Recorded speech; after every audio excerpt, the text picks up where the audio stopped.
Здравейте, аз съм Хибичи. Днес ще ви покажа как си направите рисунка, комикс ефект, както искате го наричате, филтър, артистик и тук постър рендж.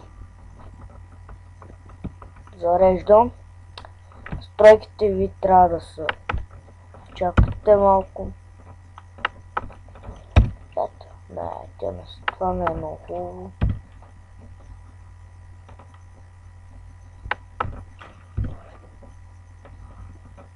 Малко си играете тук. Значи, това е рисунка, комикс, както искате го наричате, 223. Са настройките, става за сайтове, за всичко става това. Това от мене, довиждане. Нали, нека повториме. Филтър, артистик.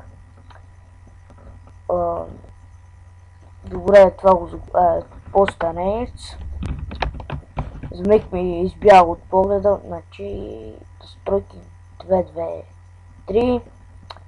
Тук може някои други неща си пробват, ако искате, но... Ето, това е много, това не...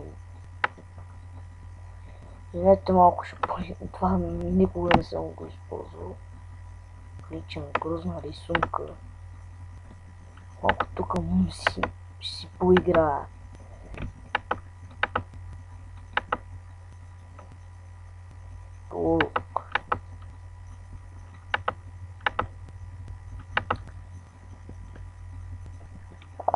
И тук гледам се едно прилича, че е рисувано на пясък.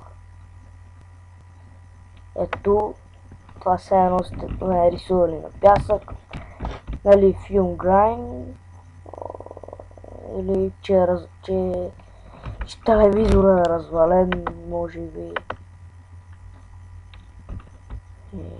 Ето. Би трябва да се получи нещо подобно. Аз нали го направих два пъти и старава. Малко гадно и това от мене, довиждане.